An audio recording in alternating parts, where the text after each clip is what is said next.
एक गरीब लड़का राहुल, जिसके पास खुद खाने को कुछ नहीं था, रोज अपनी आखिरी रोटी एक भूखे कुत्ते को खिला देता। लोग उसे पागल कहते, मगर राहुल मुस्कुराकर कहता, वो भी तो भगवान की ही बनाई हुई आत्मा है, शायद उसकी दुआओं से मेरी तकदीर बदल जाए। लेकिन क्या सच में ऐसा हुआ? क्या एक भूखे कुत्ते को रोटी खिलाने से किस्मत बदल सकती है? क्या दया का फल इंसान की जिंदगी बदल सकता है? आज की इस कहानी में हम जानेंगे कि कैसे एक छोटी सी दया की भावना इंसान को उसकी सबसे बड़ी सफलता की ओर ले जा सकती है। राहुल का जीवन संघर्षों से भरा था। उसके पिता का बचपन में ही निधन हो गया और माँ कई सालों से बीमार थीं। गांव में छोटे मोटे काम करके जैसे तैसे गुजारा चलता। दिन भर मेहनत के बाद भी कभी पेट भर खाना मिल जाता तो कभी भूखा ही सोना पड़ता। लेकिन राहुल की सबसे बड़ी खासियत थी उसकी दयालुता। रोज शाम को जब वो मंदिर जाता तो एक रोटी साथ ले जाता और मंदिर के बाहर बैठे एक कमजोर भूखे कुत्ते को खिला देता। कुत्ता रोज उसका इंतजार करता और राहुल कभी उसे खाली हाथ नहीं लौटाता। गांव वाले हंसते, खुद के पास खाने को नहीं और इसे कुत्ते की फिक्र है। राहुल मुस्कुराता, शायद उसकी भूख मिटाकर मेरी आत्मा को शांति मिलती है। एक रात जब राहुल थका हारा घर लौटा तब उसकी माँ की तबीयत अचानक बिगड़ने लगी। घर में दवाई के लिए पैसे नहीं थे और राहुल अंदर ही अंदर टूट रहा था। तभी दरवाजे पर जोर जोर से भौंकने की आवाज आई। दरवाजा खोला तो वही कुत्ता बाहर खड़ा था, बेचैन, जैसे कुछ कहना चाहता हो। कुत्ता राहुल की पैंट पकड़कर खींचने लगा,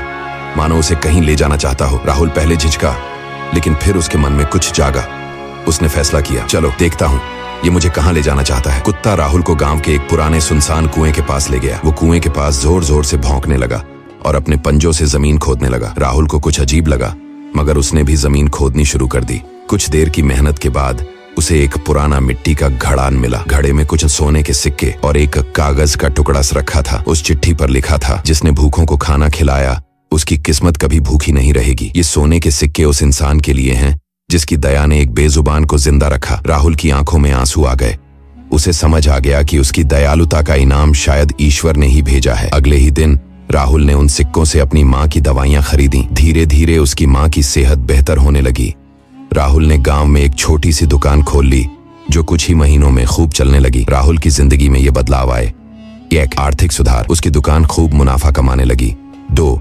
माँ की सेहत, उसकी माँ पूरी तरह से ठीक हो गई। 3. सम्मान, गांव के लोग जो पहले मजाक उड़ाते थे अब उसकी तारीफ करने लगे। 4.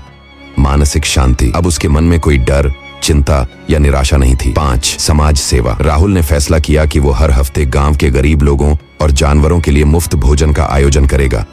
कुछ महीनों बाद वो कुत्ता कहीं गायब हो गया। राहुल ने उसे ढूंढा, मगर वो कभी वापस नहीं आया। गांव के बुजुर्गों का मानना था कि वो कोई देवदूत औना था जिसे राहुल की परीक्षा लेने के लिए भेजा गया था। लेकिन राहुल ने अपनी आदत नहीं छोड़ी। उसने अपनी दुकान के बाहर एक मिट्टी का कटोरा में रखा जिसमें रोज ताजा रोटियां रखता, ताकि अगर कभी कोई भूखा जानवर आए तो वो भूखा ना लौटे। दोस्तों, जिंदगी में कितनी भी परेशानियां क्यों ना आए, हमें कभी दया और करुणा का दामन नहीं छोड़ना चाहिए। कभी कभी हम जिस छोटे से अच्छे काम को नजरअंदाज कर देते हैं वो हमारी पूरी किस्मत बदल सकता है। अगर आपको ये कहानी पसंद आई तो वीडियो को लाइक, शेयर और सब्सक्राइब करना न भूलें। R.K चैनल पर हम आपको ऐसी ही प्रेरणादायक कहानियां सुनाते रहेंगे जो आपकी आत्मा को छू जाएंगी। दया की रोटी कभी खाली नहीं जाती।